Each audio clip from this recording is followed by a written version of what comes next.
আসসালামু আলাইকুম। অত্যন্ত সুস্বাদু একটি আচারের রেসিপি শেয়ার করব। তো এই আমের আচারের রেসিপিটি আপনারা কোনো রকম রোদে দেওয়া ঝামেলা ছাড়াই এবং এক ফোঁটাও তেল ব্যবহার না করে খুব সহজেই কিন্তু বানিয়ে বছর জুড়ে সংরক্ষণ করতে পারবেন।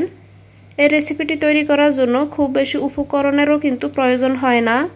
অল্প উপকরণে ঝটপট তৈরি করে নেওয়ার মতো এই আমের আচারের রেসিপিটি আশা করছি আপনাদের ভালো লাগবে। তো সুস্বাদু এই আমের আচারের রেসিপিটি তৈরি করার জন্য এখানে আমি কাঁচা আম নিয়েছি। তো আমি এখানে এরকম সাইজের 6টি কাঁচা আম নিয়েছি। চেষ্টা করবেন আমগুলো একেবারে কাঁচা নেওয়ার জন্য। তো আমগুলো আমি ভালোভাবে খোসা ছাড়িয়ে মাঝখান থেকে কেটে নিয়েছি।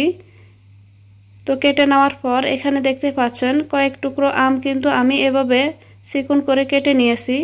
এখানে 3 পিস আম কিন্তু আমি কেটে নেইনি, আপনাদের সাথে শেয়ার করব যে এখানে আমি কিভাবে আমগুলোকে কেটে নিয়েছি। তার জন্য আমি এখানে 3 টুকরো আম কেটে নেইনি। এবার আমি যে আমগুলো এখানে কাটা হয়নি সেই আমগুলো কেটে নিব। তো এখানে 3 টুকরো আম এখানে নিয়ে নিচ্ছি। তো আপনারা কিন্তু খুব সহজে আমের আচারের এই রেসিপিটি তৈরি করে পুরো বছর জুড়ে সংরক্ষণ করতে পারবেন। আর চেষ্টা করবেন যে আমের আঁশটা এখানে যে শেলটা থাকে আমের মধ্যে সে শেলটা মোটামুটি শক্ত হয়ে গিয়েছে সেরকম আম নিয়ে নেওয়ার জন্য এভাবে একটি নাইফের সাহায্যে আমি চিকন চিকন করে কেটে নিব। তো আপনারা চাইলে কিন্তু বটি কিংবা দা দিয়েও কিন্তু এভাবে আমগুলোকে কেটে নিতে পারেন। তো এখানে সবগুলো আম আমি ঠিক একইভাবে কেটে নিয়েছি। আর এখানে সাইড থেকে কিন্তু আমি প্রায় 1/2 ইঞ্চির মতো দুই সাইডে কেটে নেইনি। তো এভাবে যদি আপনারা আমগুলো কেটে নেন তাহলে কিন্তু আমের মধ্যে ঠিকমতো মশলাগুলো প্রবেশ করবে, সেই সাথে আমগুলো খুব তাড়াতাড়ি সিদ্ধ হয়ে যাবে।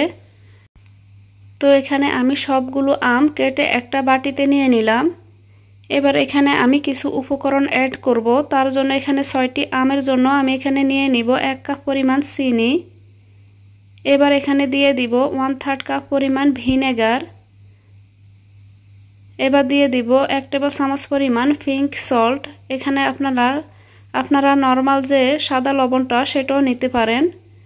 আর টক জাতীয় যে কোনো খাবারে কিন্তু লবণটা একটু বেশি পরিমাণ লাগে। তো এখানে 6টি আমের জন্য 1 টেবিল চামচ লবণই কিন্তু এনাফ। তো আমার এখানে আমি যে উপকরণগুলো দিয়েছি সেই উপকরণগুলো কিন্তু একদম পারফেক্ট ছিল। তো খুব ভালোভাবে সবগুলোকে আমি মিশিয়ে এগুলোকে ঢাকনা দিয়ে ঢেকে একটা সাইডে রেখে দিব। এবার আমি একটি স্পেশাল মশলা তৈরি করার জন্য দিয়ে দিলাম এখানে কয়েকটি এলাচ, 1 চা চামচ পরিমাণ ধনিয়া, আধা চা চামচ পরিমাণ জিরা, আধা চা চামচ পরিমাণ পাঁচফোড়ন, 1 চা চামচ পরিমাণ সরিষা দিয়ে এগুলোকে আমি মিডিয়াম থেকে লো হিটে রেখে 1 থেকে 1.5 মিনিটের মতো ভেজে নিয়েছি। তো ভেজে নেওয়া হয়ে গেলে এখানে আমি এই মশলাগুলোকে একটা সাইডে রেখে দেব। তো এখানে আমি শুকনো মরিচটা ব্যবহার করিনি, কারণ আমার কাছে শুকনো মরিচ ভাজা ছিল। আপনাদের হাতের কাছে যদি শুকনো মরিচ ভাজা না থাকে সেই ক্ষেত্রে আপনারা একই সাথে এখানে শুকনো মরিচটা দিয়েও ভেজে নেবেন।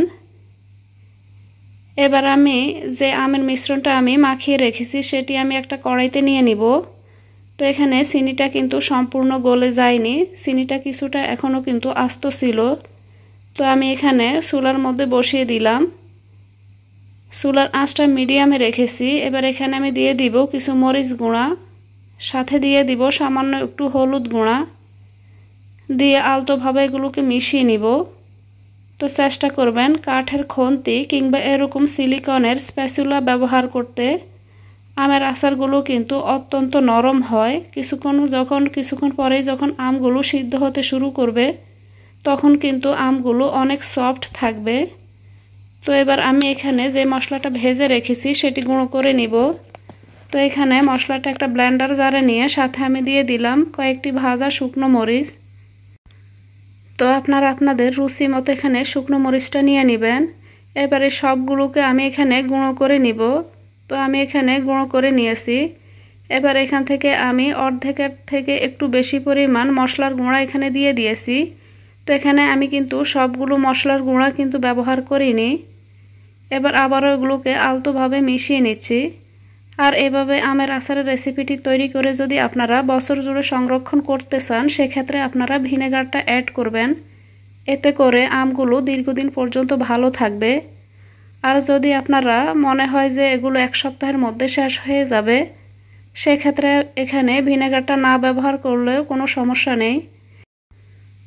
এখানে আমগুলো কিন্তু প্রায় সিদ্ধ হয়ে গিয়েছে। এই পর্যায়ে কিন্তু খুব সাবধানে উল্টে দিতে হবে, আমগুলো কিন্তু অনেকটাই নরম আছে। তো আমার এখানে আমের আচারের রেসিপিটিও কিন্তু তৈরি করা হয়ে গেছে। এখানে যে ঝোলটা দেখতে পাচ্ছেন সেটি কিন্তু আমের আচারটি ঠান্ডা হয়ে যাওয়ার সাথে সাথে এগুলো কিন্তু আরও ঘন হয়ে যাবে। তো এখানে যেহেতু চিনির শিরার মতো আছে সেই জন্য এগুলোকে এরকম লিকুইড দেখাচ্ছে। তো এখানে আমের আচারগুলো আমার তৈরি করা হয়ে গেছে। চুলার আঁচটা বন্ধ করে দিয়ে এগুলোকে আমি ঠান্ডা করে একটা প্লেটে নিয়ে নিচ্ছি। তো দেখতেই পাচ্ছেন যে কতটা আকর্ষণীয় এবং কতটা লোভনীয় হয়েছে। এভাবে খুব সহজে কিন্তু আমের আচারের রেসিপিটি তৈরি করে আপনারা বছর জুড়ে সংরক্ষণ করতে পারবেন। আশা করছি আমার আজকের এই আমের আচারের রেসিপিটি আপনাদের অনেক ভালো লেগেছে। রেসিপিটি ভালো লাগলে প্লিজ চ্যানেলটিকে সাবস্ক্রাইব করে রাখবেন, সেই সাথে ভিডিওতে একটি লাইক দিয়ে দিবেন। এতক্ষণ এই রেসিপিটির সাথে থাকার জন্য সবাইকে অনেক ধন্যবাদ। দেখা হবে ইনশাল্লাহ পরবর্তী কোনো নতুন ও সহজ রেসিপির সাথে।